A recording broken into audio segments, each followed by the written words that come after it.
Photography never been my job, and still over the last 10 years I shot 350,000 photos with my digital camera, and then I switched to film.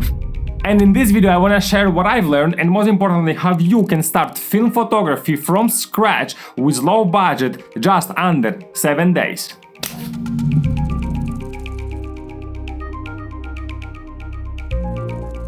To understand the whole picture, I gotta say that I'm familiar with no-screen photography, as from 2011 to 2015 I was shooting a GoPro only, that of course has no screen. So it's roughly 5 years that I've never seen photo that I'm taking or a video, not even a framing. And that really trained my delayed gratification, as you gotta come back home, you gotta plug the card to your Mac and you see the pictures. Same with the film, you barely see what you're taking, you gotta drop the rolls on the lap, wait days till they send you the picture to see them.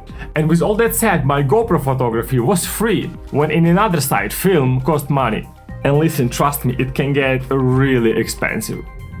So let's find out how to bring the cost down, how to start now, and most importantly, why you should start film photography in the first place. Okay, so how it normally starts with the film cameras. Look, some of you probably gonna get a camera from your family, which is a really common case. Some of you gonna buy a camera on a random street market, and some of you probably gonna get it online. And the most lucky of you gonna get the camera gifted. Like, come on, what can be a better, a cooler gift than this? A fucking film camera. As well as really affordable. You can get it like for 20 euros, right? And guess what? That's exactly what happened to me. But more on that later on the video. So what's the best way to get your first camera? Well, the best way is of course the cheapest way. So what I would do in the beginning, I would go on the street market and I would buy like the cheapest thing that we can find. Here, for example, we have every Sunday big street market, bunch of cameras. I got this guy back in the days literally for 20 euros. Then the second step, you gotta buy the roll. You gotta buy the cheapest roll you can find. It can be again on the streets or you can buy it just on Amazon. And then you just watch a YouTube video how to install the roll to the camera and you're good to go.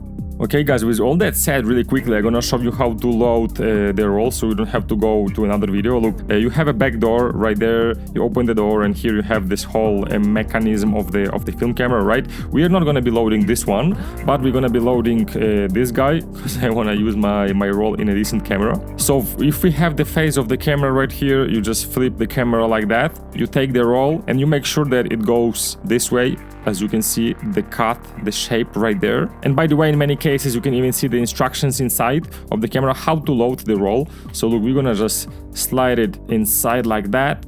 I just making sure that the gears are fitting those small holes on this section of the camera. And we just close the camera.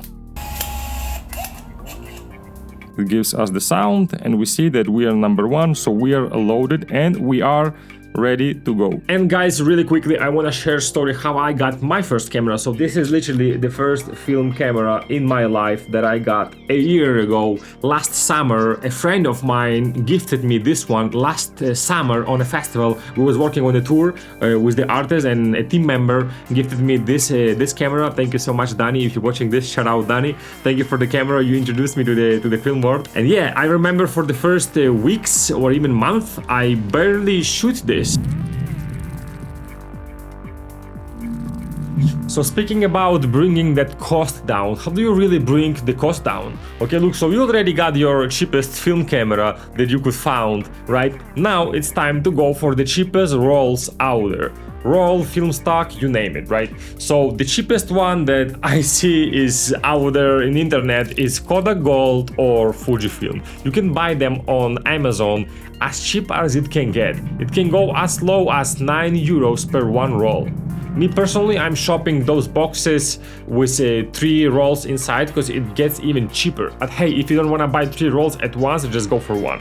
So for me, those two are the best bang for the buck. They are really cheap, they are really consistent with the look, they are really predictable. You know what to expect from them, you know how they're gonna look. High chances are they're not gonna fail on you. They barely ever fail on me, and it's been a year. And I would say they are the most flexible roll out there, because this color that they produce, like it's evergreen. you can use it in any scenario. Doesn't matter, it's golden hour, blue hour, day, light, rainy, sunny, indoor, outdoor, it doesn't matter. Like, it's never failing, it's always working, it's always consistent and predictable look.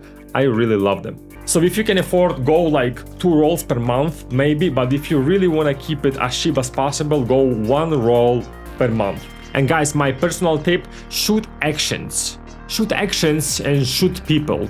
Do not shoot landscapes, do not shoot buildings, trees.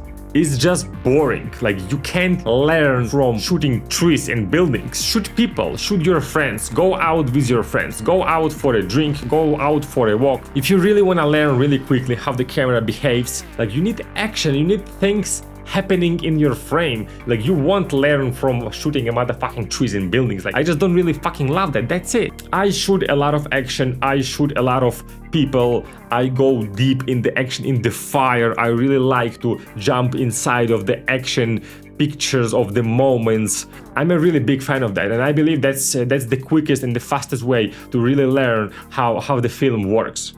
Okay, so in my case, I spent around 10 to 15 euros per roll. Then it's around 10 to 15 euros to scan the roll, to develop the roll on the lab. So it goes between 20 euros and 30 euros for one of those. The whole pack with 36 pictures delivered to your email. And the price of those scans of the developing of the film, it really depends on the quality. I believe my lab charged 11 euros for the M quality, which is like the lowest one. They charge like 13 euros for M quality, which is medium, and they charge 15 euros for XL, which is the highest quality. So it really depends on the scenario, it really depends on the photos that you have. If it's really some special occasion, really important pictures for you, I go for the highest quality. I don't want to be cheap on that. And if it's casual pictures, lifestyle in your home with your friends here and there, I just go for the lowest quality possible to keep the cost down, and that's it. And I believe that's the best strategy, the best way to approach your film photography. And how do you really start to take advantage of those things, of the camera that you just bought, of the film stock that you're buying? Like, so look, for me, it's simple. I take my camera with me anywhere I go, and I really mean it. For example, if I go outside with my side bag, I always have my camera with me in this small protecting case, you know, so just make sure it's not scratched. Yeah, tiny camera, literally taking almost zero space in my bag. I have a nice big bag, as you see. Boom, I carry it like that. I can go like that, boom, boom. It's fucking broken right there. Gotta fix that. And also, I really like to take the camera with me if I go out for dinner, for example, with my girlfriend. Really, it's a small camera that I can fit in my pocket and it's not really bothering me that much. And hey, like, capture those moments, you know, with your loved one, having a dinner, some nice pictures for her, some nice pictures for me. So I really try to do that as much as I can. And look, the camera is small, so you better take advantage of that. It can literally fit in your pocket. If you don't buy something huge like this, for example, this one is huge. Look, this one, it's big. Like, I'm not carrying this one around with me, but this guy right here, it's tiny. It's really tiny. If you compare the size, look, this guy fits in my pocket. The most important is to stop thinking as a photographer, stop thinking about photography, and you gotta start thinking, documenting the moments, like as simple as that, documenting your everyday life. For example, my case, I really love to have a roll, lifestyle roll, you know, just in my house, working here on the Mac, sitting on the table, get some pictures here, you know, maybe we'll be cooking a dinner, maybe we're gonna be hosting some friends, preparing a nice table, you know, take a picture of the table, take a picture of the dinner, you know, having a breakfast. And listen, trust me, as the time goes by and month passing by, you're gonna look at those pictures in a completely different way. When I'm looking at my pictures from a year ago, it's a whole different story. It hits really different, and I'm really thankful that I've been doing those pictures back in the days a year ago, which is not that far away. Imagine like in 10 years, imagine in 20 years. And guys, listen, if you've been enjoying this video so far, please make sure you're subscribed to the channel. That will really help me to grow. Thank you so much. And really quickly, my simple 3-step map how to approach film photography. Carry policy. Camera always with me, no matter what. camera goes to my pocket, camera goes to my side bag, camera goes with me in the backpack if I go somewhere, if I travel somewhere, on a restaurant, anywhere I go, I try to take my film camera with me. My two-shot method. Let's say you have one scene, you have one action. I'm always taking around 2 shots. Is one wide angle and another one mid shot or a close-up. That's it, you're good to go. Camera go back to my pocket and I'm ready to move on. Monthly budget. Buy the cheapest rolls you can get and pay for the cheapest scan. So for me, it's around 25 euros per month.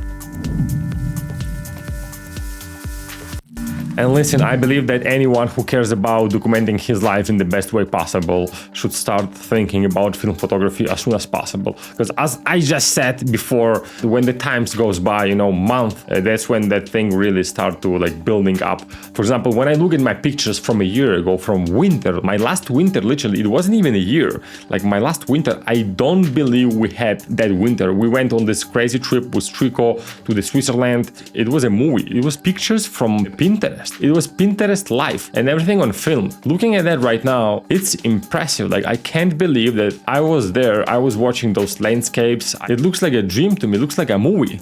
And I'm always thinking long form. That's the mindset that I have with the film photography, and I just want to really give that mindset to you. Think long form. Think about a year ahead. Think about a couple of years ahead. Go far. Think 10 years ahead, 20 years, 30 years. I'm thinking how I'm gonna be showing my pictures to my kids, for example. To my kids. How I was working here on this table, to my kids, how I was having a walk on the park, how I was in the gym, how I was on this trip, on that trip. That's really the moments when I appreciate that I'm doing this in the first place. And listen, leave alone the fact that everything that we're talking about in this video, that's such an incredible asset as a content for social medias. Social media loves nice content, and film photography is one of the most exclusive things you can get. So leave that alone, just that fact. And as I said before, after 350,000 pictures that I took with my digital camera, only film was able to give me that timeless memory. And if you want to learn more about film photography, I have a free 7 days course inside of my email where I want to show you how to choose the camera, what's the best camera to choose on a budget, what's the best film stock to buy, what's the difference between different film stock, and way